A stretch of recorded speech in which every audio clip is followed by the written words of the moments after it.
Welcome back to What Arty Noobs with General Disturbance. This is a Bishop. It's a Tier 5 British SPG, and this one's located on the south spawn of Malinovka under the command of Comrade Sergey. Now, it's built on the chassis of a Valentine tank. It's a Valentine tank hull, and around the gun, which is a 4.5-inch howitzer, you've got a casement which neatly contains the crew. Normally throw the doors open when they're firing, but that 4.5-inch howitzer is capable of 450 alpha, and it can penetrate up to 28mm of armour. It's very accurate once it's dialed in, and it's also got a very fast reload. And you can see it's here, it's in the What Arty Noobs colours with the Union flag on the side, courtesy of Sir Rusty. Thank you so much for these colours. These skins are wonderful, and they're freely available to anyone who wants them. Well, Comrade Sergey has actually driven fairly close to his gap area.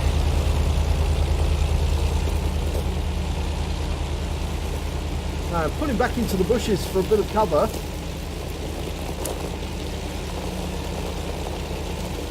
Now, the hull on the Valentine is very, very tough. If you try to auto-aim on this, you'll actually hit all the strong points, which means your shell probably won't penetrate. In fact, the only weak point is that driver's viewport right in the centre at the front, and that corrugated cover at the back on the engine.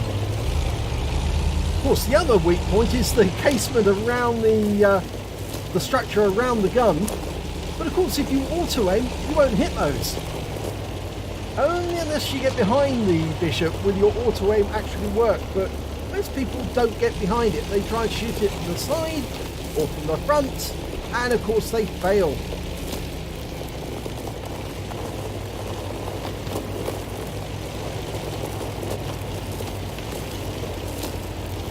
Now, the Valentine is actually a walking tank, which is why he's taking a huge amount of time to drive up the hill. And the first enemy has been spotted, so we'll look and see who it is. Well, it's a T20. This is a Tier 7 game. He's in Tier 5 Arty, so he's going to earn a lot of XP for hitting opponents, Tier 7 opponents. Now you can see that T-3485 is trying to hide behind that rock. Because of the trajectory of the Bishop, he can easily hit it. The shell's almost going straight up and almost coming straight down on the enemy. And you can see he's reloading really quickly. It's about 12 seconds on the reload or less. Unfortunately, that one he hit the rock. He's got plenty of targets to aim at now. T-3485 to the Tier 6. Rounds out on him. Here we go. Yes! Lovely hit. And now he's gone. Okay, we've got an SU-122-44. Round out on him. Oh, it's going to land in front. Yep. Just missed him. He has been stunned by some of our fellow Arty. We're not the only Arty in this game. We do have two mates, a Hummel and also an M12. Now, going for that T-34 behind the windmill. See, he's trying to hide behind the structure, but it's not very helpful if you drive up to the corner, because then obviously we just put a round into you. Round out. Looks good. Yes! Landed on his engine deck. You see, it's almost at maximum range now. The reticule's flattened, and that's because he's right at the maximum range. The one thing about the Bishop is that the gun could not be elevated beyond 15 degrees, which meant that it limited the range. And that's true for the real Bishop. They actually had to extend the range of Bishop by driving it up onto a mound of earth so that the gun was pointed into the sky, and that would help the gun shoot further. It's one of the reasons why they wanted, oh, the Firefly took one there. It's one of the reasons why they wanted the replacement tank, which was actually, in fact, the Sexton. The Sexton was made from the M4 chassis in Canada. So it's really it's a Grizzly chassis. Oh, he's got his first kill. Got the T-34. Now, Firefly's next. Nicely lined up. And, yep, Killed him. Second kill. This is one of the other things about the Bishop. If you play it enough times, eventually you get to the point where you're literally just taking out one enemy tank after another because they all sit there like little idiots whilst you can blow them away. They just fail to realise that the Arty they're up against is incredibly accurate, that you can actually shoot onto specific points of the target, firing the shells onto the engine deck or the top of the turret or just where you need to get it. Of course, it does mean you have to dial in on your target. You have to be very careful. Now, the reason the Comrade Sergei is backing up is because the Bishop is so slow. He needs to get some range between him and the target to ensure that he's safe. And that 40 TP thinks he's safe. No, he's not safe. We're firing behind the rock. And we just lost our defender there. Took out the P-43 turret, but we can still hit that 40 TP. Yep, got a hit. And he was killed immediately afterwards. Now, that Su-122-44, I think he's slightly further north. Comrade Sergei is moving his vehicle north. That's why the rescue was jiggling about a bit. That's it. Now he's got him within range. Round out. Trying a blind shot. And he got a hit! So the Su-122-44 is there. Trying another shot. Oh no, he's pulled back now. He obviously realised the danger he was in sitting behind that bush. If he pulled forward, people would see him. If he pulled back, he was safe from the shells. Yep, he's gone. Now, you don't have an inexhaustible supply of shells, and in fact, actually, we're now down to just 16 rounds of HE left. So we have to be careful and conserve these. There's a T-20 moving in from the northwest. I think he's seen that. Yep, he has. Although we've lost sight of him, so he's going to pull back into the trees for a bit of cover. Try and use the bush mechanic on the enemy. He's also over a ridgeline, which will actually help. Now, that might be just at maximum range. Oh, you saw the tracer there from one of the enemy Artys.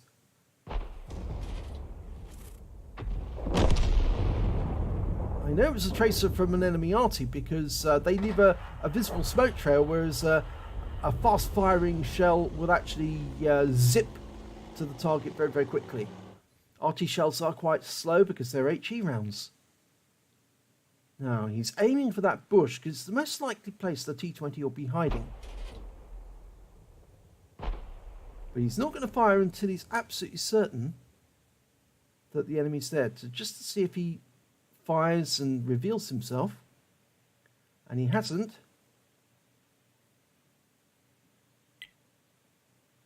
No. Okay. Well, the scores are fairly even at the moment. In fact, they're exactly even. 8 apiece.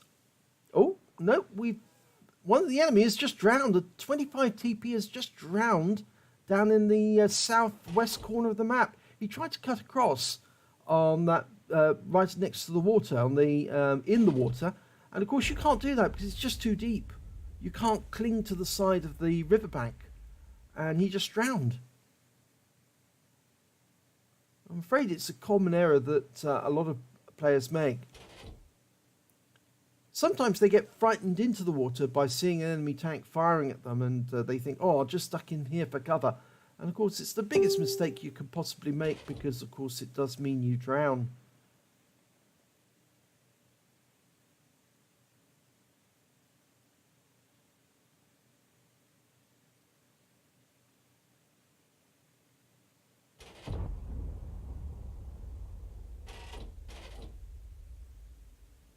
Well, the enemy KV-2's in sight. He's been spotted down in the southwest corner. So I have the feeling that Comrade Sergei is going to try and move southwest on the map. so he can get within range of some of the targets. It looks like the SU-122-44 is not coming down from the hill. At least he doesn't want to, and that would be probably the correct a correct guess, because if he had come down, he would have come down by now. If he was intending to come down, and I think it's the fact that he lacks support that makes him want to stay where he is. That's the our fellow Arty. That's the M12 firing there. There's the Hummel over in the distance. Outgoing shells. They're obviously trying to guess where the enemy is, or they're firing at the KV-2.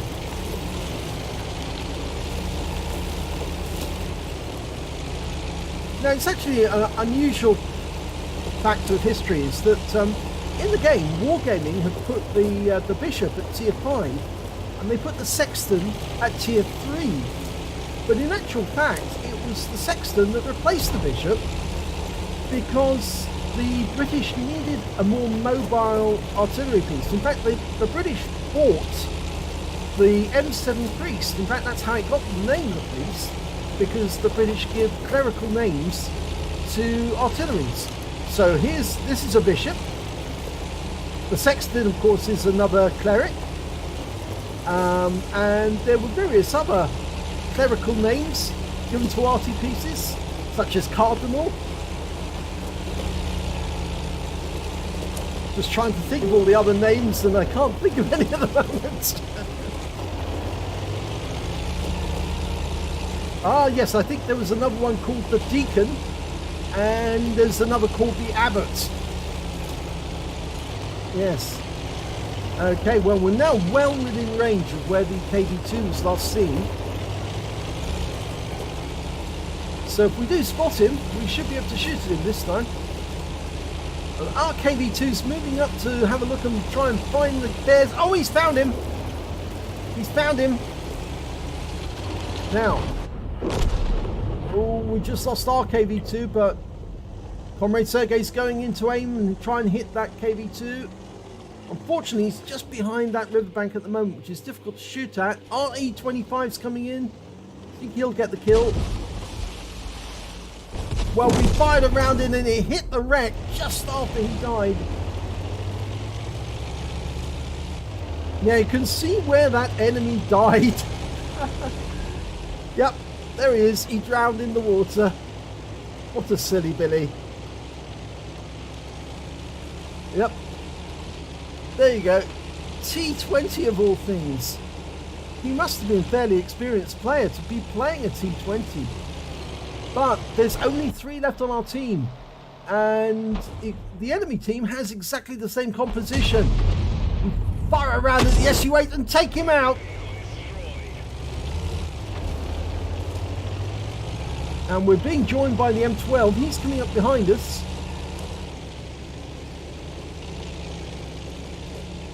But we still don't know where that SU-122-44 is. The other enemy Arty is an S-51, the Tier 7 Soviet, otherwise known as the Unicorn. And he's been found. Oh, he just shotgunned our E-25 with that big 203mm howitzer.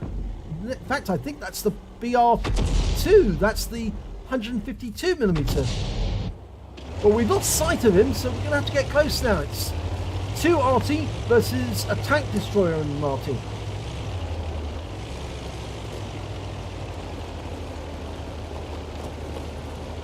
Well, Comrade Sergei's headed for the enemy cap. His view range is only 250 meters.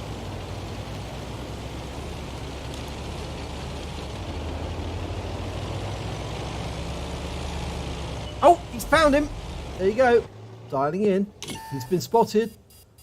And it's a kill shot. 228 hit points. Now, where is that SU? Oh, he's behind us.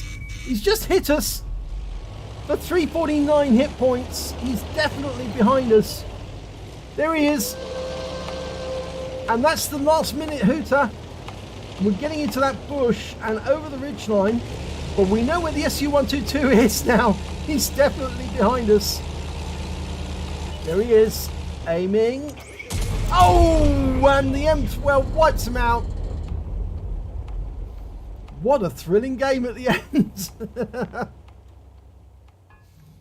We were very lucky that the SU-122-44 didn't kill Comrade Sergei at the end there. Let's have a look at the end of battle stats. And it's a first class tanker for Comrade Sergei in the Bishop. He picked up a fighter badge for getting at least 4 kills. He got 4 exactly. And a bruiser medal for getting at least 5 critical hits. But the win 8 for the game, 5-4-1-7, which is super come level. Unfortunately, he didn't pick up any medals in that, but it was pretty thrilling because the game ended with only 37 seconds to spare. And of course, that SU-122-44 could easily have taken out both defenders, but he just came up against 2 Arty players who were just very, very good. And in the end, he was going to get wiped out.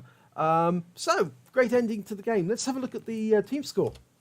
Well, you can see here that he got the second highest damage on his team. He didn't get the second highest damage overall, though. The E25 got the highest amount. He got 2,599 hit points of damage, and he picked up the high caliber and Confederate, whilst the SU-122-44 picked up 2,159 hit points.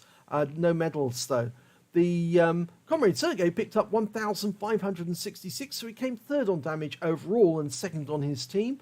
And the SU-8 on the enemy team, he picked up a Confederate and 1,427.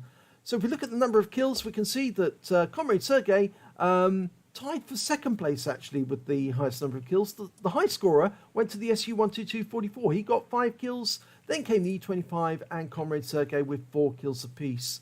When it came to base XP, though, Comrade Sergei had second place. He got 784 base experience points, just beaten by the E25, who got 1,021 in total. The high scorer on the enemy team was the SU-122-44, who got 621. We can see that Comrade Sergei fired 21 rounds during that game. He got 12 direct hits and 1 penetration, splash damage on 15. Did damage of 1,566 hit points, of which 1,338 were more than 300 meters. He received 1 hit, and it was a penetration, of course, from that SU-122-44. He damaged 7 of the enemy, killed 4 of them, and he managed to get 17 capture points while he was in the cap right at the end of the game. On the credit side, he earned 31,341 credits, and after repair and ammunition resupply, and the ammo is really cheap, he picked up 23,997 credits, and on a premium count, he earned 1,176 XP, plus 282 for completing the mission and events, so his total was 1,458 experience points altogether. But I think you'll agree that that was a pretty thrilling game right up to the last second, because both of them needed to get into the cap as quickly as possible so that they could cap out. So that's why they were heading to the cap. They didn't expect the SU-122-44 to come up behind them and to start firing rounds into Comrade Sergei. And it was very, very close, because there was only a few seconds left in the game. 37 seconds is very, very short time indeed. And if they hadn't got the kill on that SU-122, he might have got the kill on both of them before the before the clock ran out. But if you enjoyed that replay, please give it a like and do subscribe to our channel, and hopefully it'll be your replay that I'll be featuring in the next video.